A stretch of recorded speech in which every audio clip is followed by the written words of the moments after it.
Taylor Swift is the biggest hypocrite in the entertainment world. With over 100 million streams on Spotify and thousands of fans willing to pay fortunes to see her in packed concerts like sardines in a can. What on earth is Taylor Swift's charm? Why is this woman ridiculously successful?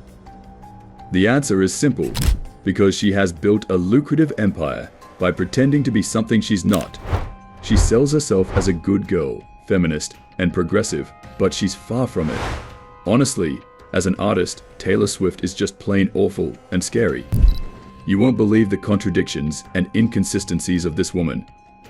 Taylor Swift has often claimed to be a strong supporter of social causes like feminism, fighting climate change, and racial justice.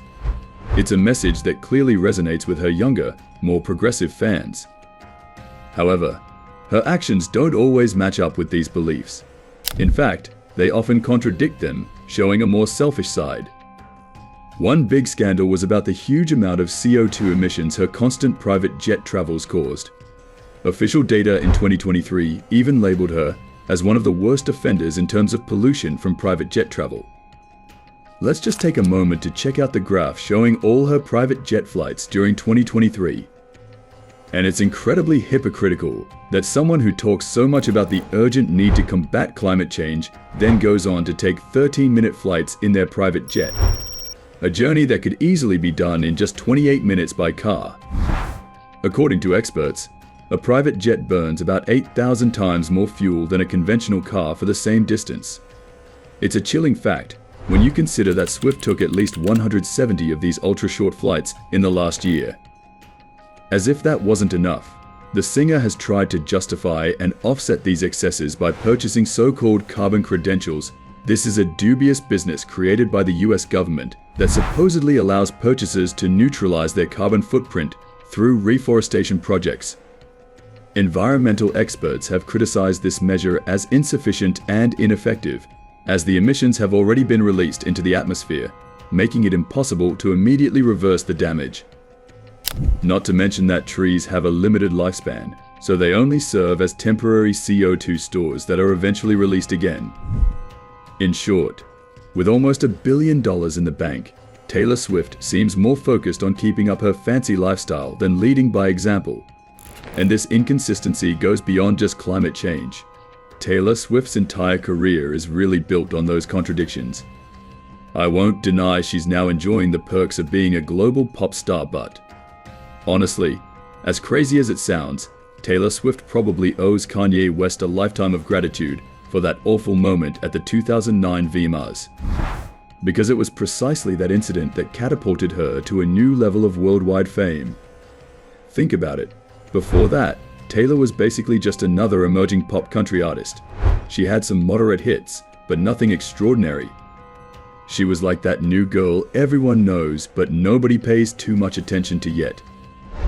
Then there's this show where Kanye West grabs the mic from her during a global awards ceremony, embarrassing her in front of millions.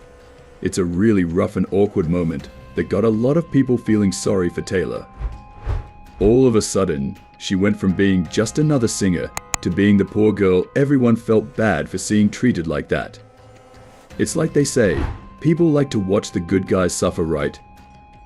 Well, that's pretty much what happened to Taylor Swift with that darn incident. Overnight, everyone around the world was feeling sorry for her. And what do you think the crafty girl did? Of course, she made the most of that media spotlight and attention to boost her career to the next level. After that, her fame, album sales, and overall popularity skyrocketed. And as a smart businesswoman, Taylor knew how to use that new image to her advantage. Her next albums like Red and 1989 were full of songs telling stories about her bad experiences with toxic boyfriends. Which leads me to another important point.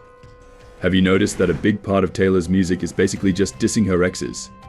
It's no secret that she's had a bunch of failed relationships where she's been dumped, cheated on, and mistreated. All from a poor me perspective, blaming it all on them. She kept feeding the narrative of being the misunderstood victim of immature and spoiled guys.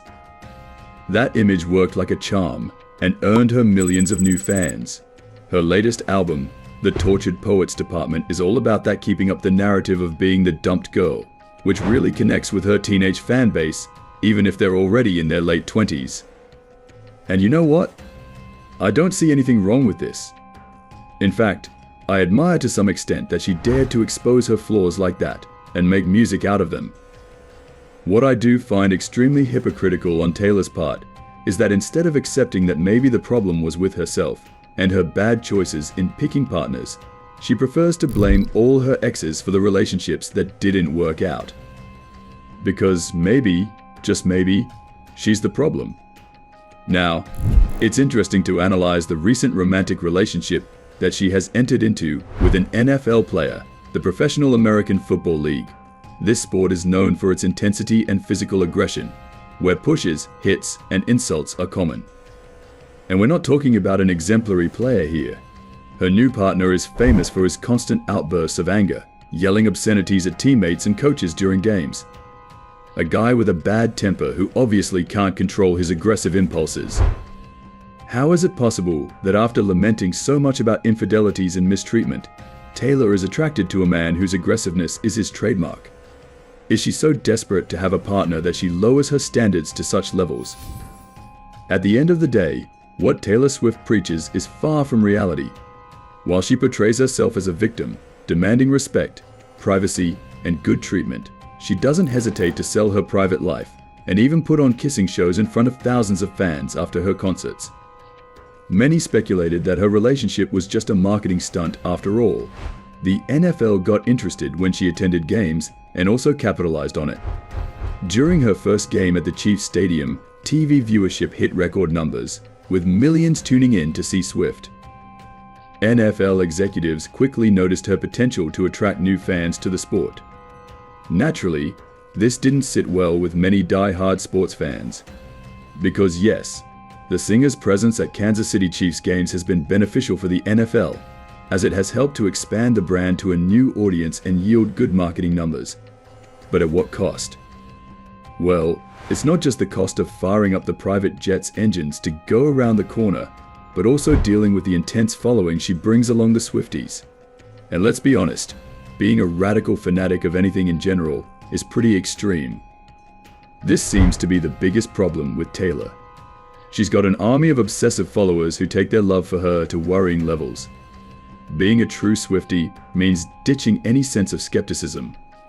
For them, every new album, every lyric, every move Taylor makes is packed with hidden meanings that they dissect and analyze to the fullest.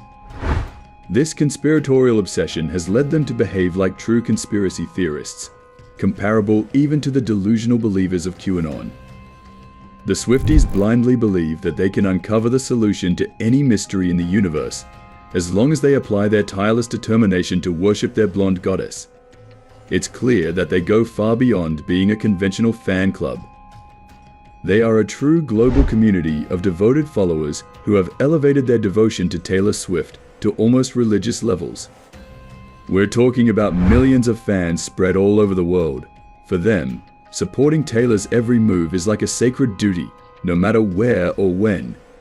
They take over social media whenever there's even a hint of news about their beloved 34-year-old singer. They trend worldwide, making clever memes and stickers to show off their love for her. This fan base is all about obsessive love and unwavering support for Taylor, and their social media profiles are like shrines filled with love and encouragement for her. For Swift, having such an army of fans represents invaluable capital. She's built an almost mystical connection with them through her music and carefully crafted authentic image. Whether it's a real friendship or not isn't our concern, but what's really worrying is how the Swifties, her devoted fans, not only love her music, but also take every word she says as gospel truth, showing some toxic and irrational behavior. A recent example of this was when Swift's ex-boyfriend, British actor Joe Alwyn, got bombarded with attacks on social media after her new album dropped.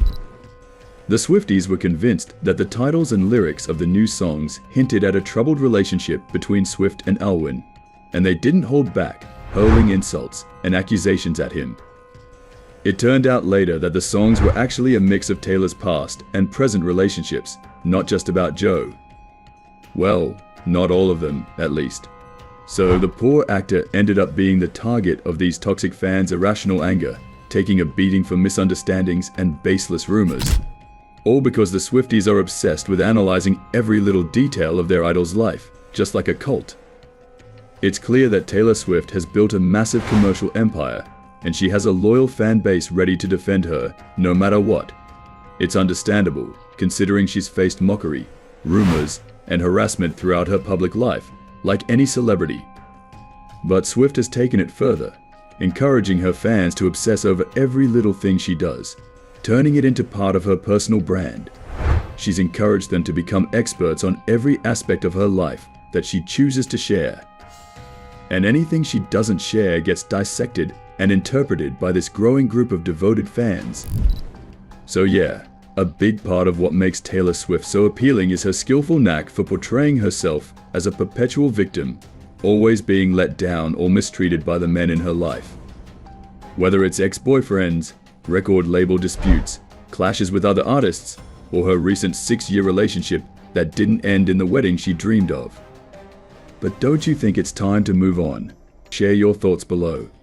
Don't forget to like, subscribe, and hit the notification bell so you never miss our videos. See you next time.